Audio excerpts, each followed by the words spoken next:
People think owning a big chunk of land means freedom, solitude, serenity, and for the most part, they're right. I bought my 26 acres on the outskirts of San Diego with exactly that in mind. My little empire perched high on a cliff that overlooked the Pacific, where waves slammed into rock like time itself, trying to etch its name into stone. I was 39, a licensed geologist with a consultant gig that let me work from home. I didn't need much, just my drone, my instruments, my notes, and peace. But the thing about peace is it's always temporary. I first noticed the hum of unfamiliar machinery on a Thursday morning while reviewing some core sample reports. The sound wasn't loud, but it had that sharp industrial edge, like a saw blade chewing through ambition. I looked out the window, didn't see anything out of place. Still, it gnawed at me. I grabbed my drone controller, launched the little guy into the sky, and let it soar over the rocky ridge line near the far western edge of my property, the part that drops into the ocean like a goddamn postcard. What I saw made me stand up so fast, I nearly knocked over my coffee. Excavators, orange mesh fencing, portable toilets, a branded sign reading, future site of Ocean Cliff Retreat, private access for Ocean Heights residents only. There were workers in hard hats walking across my land like they owned the damn place. My land. Not just near my land or adjacent to it. On it. I zoomed in. They'd cleared vegetation, dug into the slope. Someone had even set up a mobile office trailer right by the cliff's edge. It took a solid minute before I remembered to breathe. Let me explain something about that part of my property. The rock formation under that ridge is classified as marginally stable. In geologist speak, that means build there, and you might get away with it. Until you don't, you need surveys, permits, soil integrity assessments,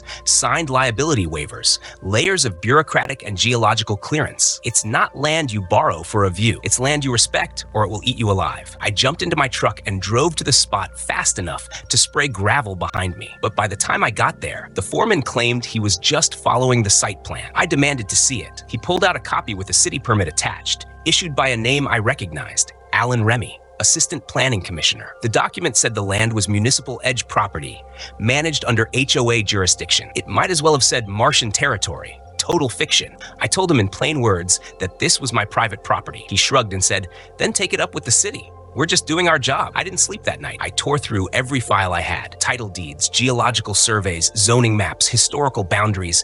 Everything confirmed what I already knew. This was mine, and it had been mine for 8 years. I even pulled out the notarized survey I'd ordered when I bought the land, signed, sealed, and backed by GPS-tagged data points. Hell, I had more legal proof of ownership than most medieval kings. The next day, I marched into the municipal building, folder under my arm, and waited 2 hours to speak to a human being. When I finally confronted Alan Remy, he barely looked up from his laptop. He said the approval was based on community benefit zoning and temporary use authorization. I said the land wasn't zoned for community use. He smiled and said the form didn't list an owner at all, which usually means it defaults to the city. I asked who submitted the application. He hesitated. Then he said, "O Heights View, HOA, President Karen Mason." Now let me tell you something about Karen Mason. She's the kind of woman who speaks in bullet points and breathes in entitlement. I'd met her twice. Once at a community sustainability fair where she argued with a vendor about organic strawberries, and once when she parked a Tesla sideways in front of a fire hydrant, and then smiled when I pointed it out.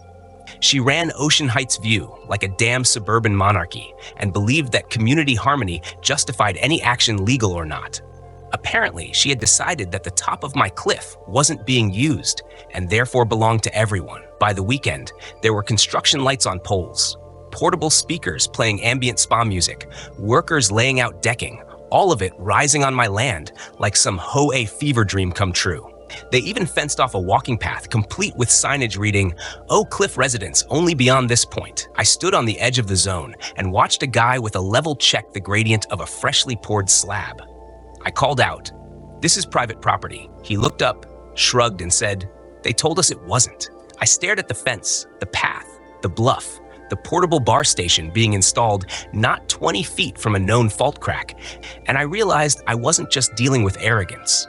I was dealing with a hostile occupation, and I wasn't about to let it slide. By Monday morning, the so-called Ocean Cliff Retreat had a freaking delivery schedule. I saw pallets of imported tile, teakwood patio furniture, and even a jacuzzi unit lifted by crane onto what used to be native bluffside vegetation. Someone had the audacity to post a laminated sign that read, "Grand opening soon for the comfort of our community." They were preparing to christen a palace on stolen ground. I didn't just go back to City Hall. I stormed it.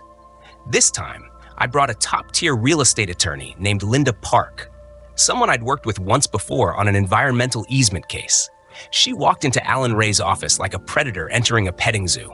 With a single eyebrow raise, she had him sweating like he owed her money. We demanded an emergency injunction and presented a mountain of documentation, satellite maps, deed history, GIS overlays, and the notarized legal description of my parcel boundaries. Linda didn't flinch once while arguing that the city had unlawfully issued a permit for construction on private property without consent. Remy tried to pass the blame onto a clerical oversight, claiming the system didn't show an owner. Linda smiled like a cat.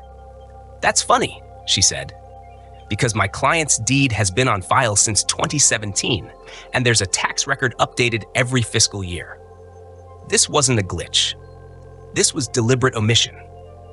By mid-afternoon, we had filed an emergency cease and desist request with the county. It was supposed to take 72 hours for processing, but given the circumstances, Linda made some calls and got a judge to schedule a preliminary injunction hearing for Friday. That gave us 5 days. I figured that would be enough to stall construction. I was wrong. On Tuesday, I flew the drone again. I watched in disbelief as crews installed decking over steel-framed platforms anchored directly into the bluff's edge. They poured concrete for a lap pool, a pool within feet of a known seismic fissure. Worse yet, they were building at double speed. Floodlights stayed on all night. Trucks came and went every hour. I counted more than 30 workers on site, rotating in shifts like it was a wartime project. HOA wasn't just ignoring the pending injunction. They were racing it. That same day, I marched over to the site, this time in person with my survey maps printed on foam board. I confronted the foreman again, a leathery guy with a clipboard and a Bluetooth earpiece who looked like he'd been building condos since the Reagan administration. "You're trespassing," I said. "You're building on unstable private land, and I have proof." He didn't even blink. "We've got city permission, sir, which they had no right to give. Talk to the HOA. I did more than that." That evening, Linda sent a cease and desist letter to Ocean Heights View HOA.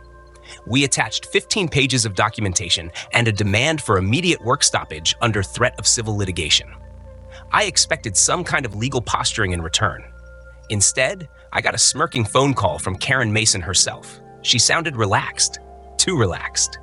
"Eli," she said, drawing out my name like it was some joke between friends. "I understand you're upset, but you need to see the bigger picture." "Oh, I'm seeing it just fine," I said. "You're building a million-dollar monstrosity on my land without permission in a geological red zone. Don't be so dramatic. We had to move fast because the city's funding window for community enhancements was closing. Besides, you weren't using that part of your land. It was just sitting there. An eyesore."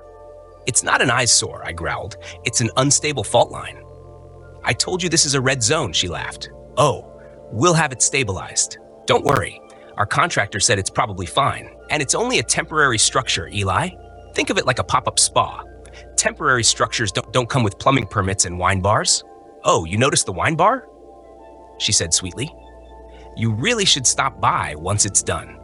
She hung up before I could tell her where to shove her communal infinity pool. By Thursday, they were putting the final touches on what could only be described as a boutique coastal resort. Glass railings lined the edges of the bluff. There were imported palms and planters, sound systems, late water features. I stood behind the fence line that now cut across my land like a knife and watched a group of HOA members sipping white wine from plastic flutes while a project manager gave them a tour. They waved at me like I was the landscaping crew. The permit hearing was Friday morning. I showed up early in a pressed shirt with a USB drive full of evidence and rage coursing through every vein. But when the judge entered the room, the first thing he said was that construction had already been completed as of 7:48 that morning. Karen had won the race. She'd built her fantasy in 6 days flat, betting she could outpace the system, and she had. The injunction would be enforced retroactively, meaning I could sue. But the structure was up, functioning, and filled with HOA residents booking yoga classes and sunset mixers like nothing was wrong. My bluff, my unstable, geologically sensitive bluff, was now Ocean Cliff Retreat, a luxury hangout for people who thought lawn flamingos were a personality trait. They'd taken my land. Now they were daring me to take it back. 2 weeks passed. Ocean Cliff Retreat had transformed into something between a beach club and a rich person's hallucination. On weekends, the bluff was buzzing with HOA members in branded robes, sipping cucumber water and listening to soft jazz as they lounged in Adirondack chairs overlooking a drop that would give a sane person vertigo. They held events, sunset serenity evenings, community champagne brunches, moonlight meditation. There were hashtags, there was drone footage, and I, the actual owner of the land, was apparently expected to just stand back and marvel at the grandeur of suburban entitlement. I kept documenting. My drone made daily passes. I took photographs, recorded sound levels, monitored soil shift. I didn't just want to fight back. I wanted everything laid out. Every nail, every truck, every screw in their fantasy project cataloged and timestamped. This was my cliff, my land. They were throwing parties on top of a geological time bomb and acting like they'd discovered paradise. And then the earth moved. It was subtle at first, like a shiver under my feet, the kind of tremor that most locals would call a San Diego shrug. I felt it around 7:30 in the evening while brushing my teeth. Nothing fell, no cracks formed, but I knew the shift was real. I checked the USGS site, magnitude 4.1, depth 11 kilometers, epicenter just off the coast near my coordinates. That night, I didn't sleep. At dawn, I sent up the drone. The first thing I saw was dust, a wide smear of pulverized dirt at the edge of the bluff. Then I saw movement, people running. Not the relaxed shuffle of resort goers, but frantic motion. I zoomed in. The entire right wing of the retreat, the decking, the jacuzzi, the cabana lounge, all of it was gone, collapsed into the sea. The ground beneath it had given way, sheared clean off like a slice of cake falling off the plate. Bits of tile, broken railings, lounge chairs, and what looked like a giant LED-lit umbrella were scattered down the cliff face. Emergency responders were on site. I saw stretchers, helicopters. I jumped in my truck and drove straight there, heart hammering in my chest. Part of me thought they'd try to block me again, but this time the yellow tape was up and no one gave me a second glance. The site was chaos. Paramedics moved fast. Firefighters secured the slope. I caught a glimpse of one man being loaded into an ambulance, arm in a makeshift sling, and blood on his forehead. A city inspector looked at the wreckage, shaking his head like he'd just stumbled onto a Greek tragedy. The site manager tried to explain to a sheriff's deputy that it just happened without warning, except it didn't.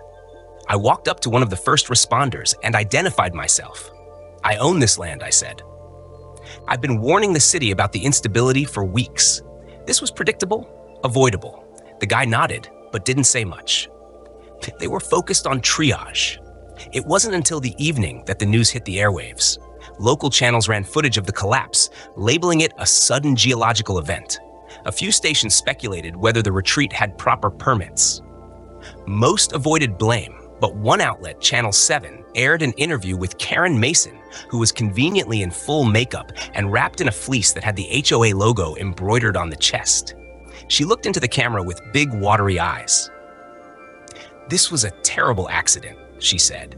"We had no idea the land was so unstable. If the property owner had informed us of the geological danger, maybe we could have prevented it. But we trusted the city's data. We trusted the silence." I nearly punched my television.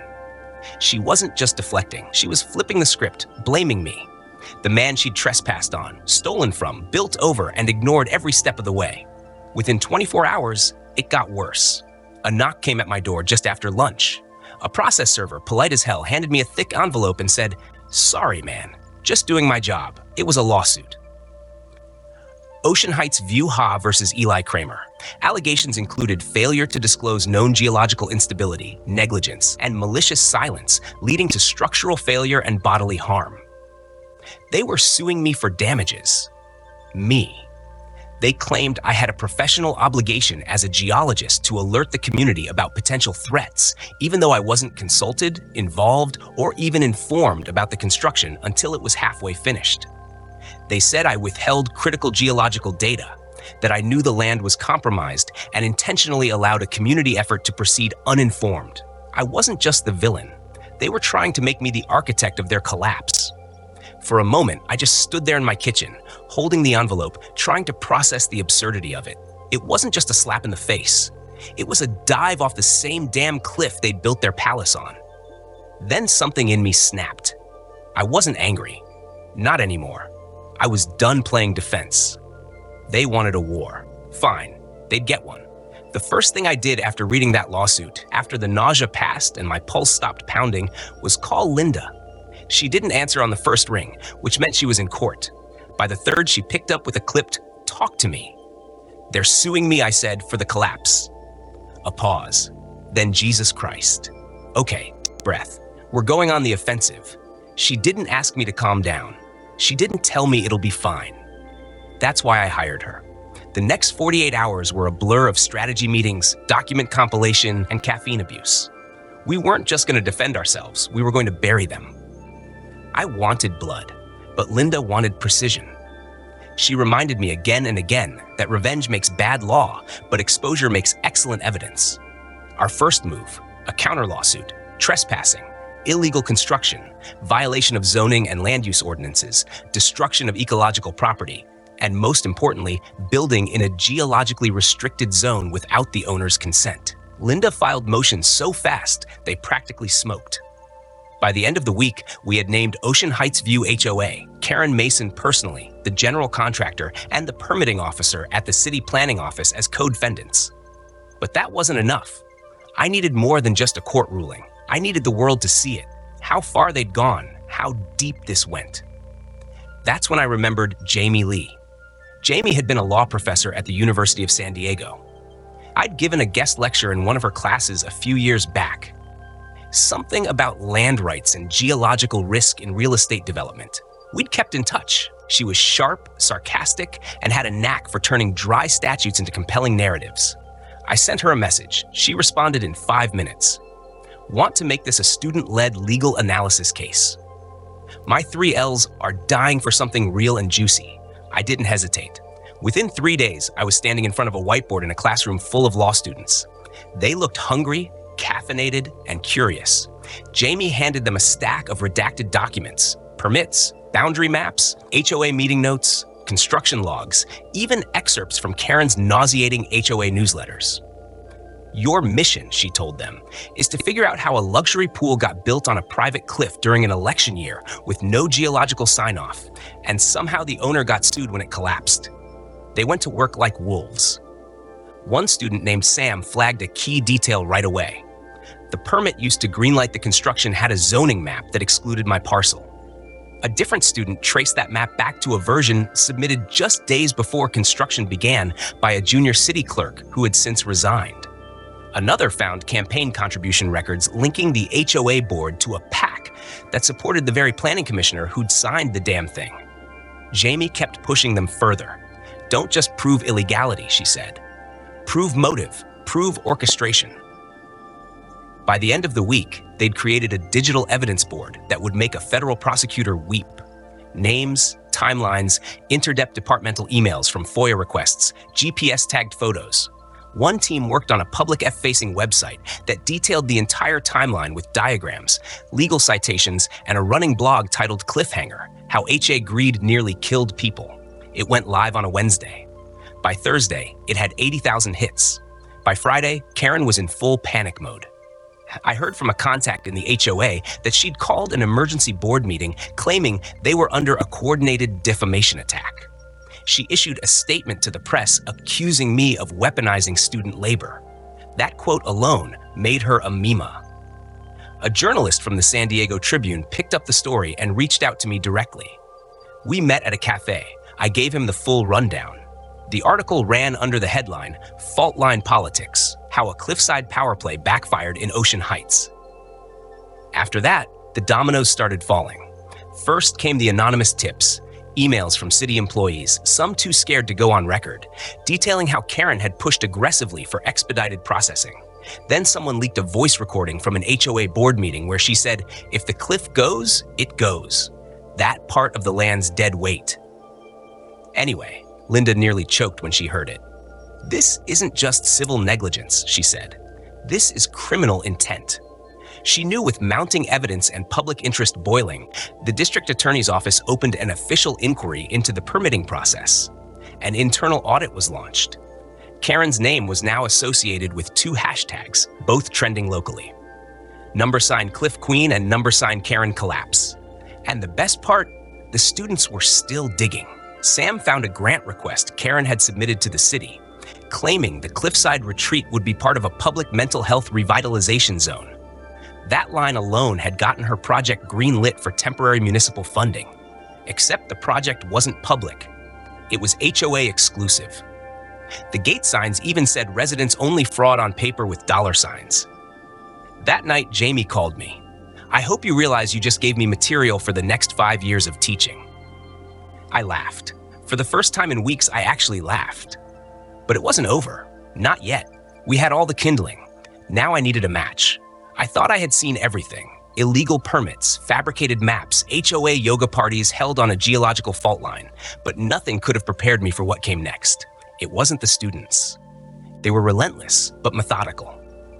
It wasn't the lawsuit that was already unraveling like a cheap scarf. It was what we found underneath all of it. What Karen had buried so deep in bureaucracy, it took a team of caffeinated overachievers to bring it into the light. Sam, the law student with a penchant for quiet fury, found the thread that finally snapped the whole thing open. He had been combing through city records when he noticed a file tagged under the wrong parcel number. It looked like nothing, just an environmental impact assessment. But when he opened it, he froze. The document was a geotechnical hazard report dated 26 years ago. The location, my cliff, the content, a glowing red warning box that read prohibited, active slip zone, severe risk of landslide under seismic conditions. And here's the kicker. That warning had never been updated or removed. It was just buried, archived. The city's digital zoning database had no record of it, but the physical file was scanned and timestamped, stored in a misfiled section of the planning department's old server. That report should have killed the Ocean Cliff Retreat project before it ever saw blueprints. So why didn't it? Because it was deliberately left out. The students traced the permitting pipeline. Karen's application went through a junior zoning officer named Melissa Dwyer. Melissa had, according to city logs, verified the land's safety by referencing another geological report from a neighboring parcel. That report was clean. Of course it was. It wasn't my land. But then came the smoking gun. A scanned internal email from Melissa to her supervisor flagging the discrepancy. Subject read conflicting hazard reports, parcel 18621-01. Message: there's an old geohazard notice on this property. Should I delay approval until we verify the reply? Ignore it. HOA has provisional use backing. Fast track it. Signed to Remy Allen. Goddamn.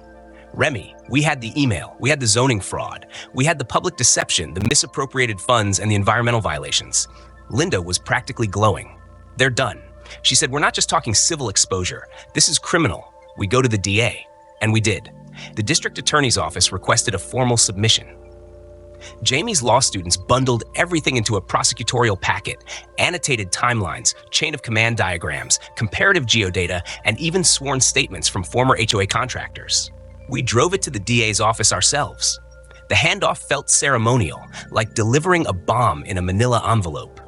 The response came faster than expected. On a grim Monday afternoon, a press conference was called outside City Hall. The DA stood at the podium, flanked by the city inspector and a stone-faced assistant. The microphones blinked red, cameras rolled. She opened with words I never thought I'd hear. Today, the district attorney's office is launching a formal investigation into Ocean Heights View HOA and members of the San Diego City Planning Department for conspiracy to commit permit fraud, destruction of protected land, and reckless endangerment of public safety. Reporters exploded with questions. The DA didn't flinch. Karen Mason's name was mentioned 5 times. Raised 3. Back at the HOA, panic spread like mold in a storm-damp basement. Internal emails were leaked. Anonymous residents forwarded us screenshots from a group chat titled Crisis Messaging. One HOA board member wrote, "We trusted Karen. She said everything was legal." Another replied, "I just want my dues back." Some of the homeowners, realizing they'd funded the construction through special assessments, hired lawyers of their own. A quiet rebellion began. Board members resigned. A few even reached out to me directly. One woman, Marissa, an interior designer who had voted for the retreat project, called me in tears. "I didn't know," she said. "I really didn't know it was your land or that she lied like that." I didn't know what to say, but the shift was happening. For the first time since the whole nightmare started, the ground wasn't crumbling beneath me. It was crumbling beneath them. The courthouse was packed. Media vans lined the street. Protesters held signs, some condemning HOA corruption, others mocking Karen Mason with slogans like, "Don't build on sand, Dabauer." Karen and geology is not a suggestion. Inside, the air buzzed with anticipation. Everyone wanted to see the queen of HOA perfection answer for the chaos she'd unleashed. I sat quietly in the plaintiff's row, Linda beside me, calm as ever, in a navy suit that somehow said, "Both I will destroy you, and I will do it within procedural bounds." The defense table looked like a funeral.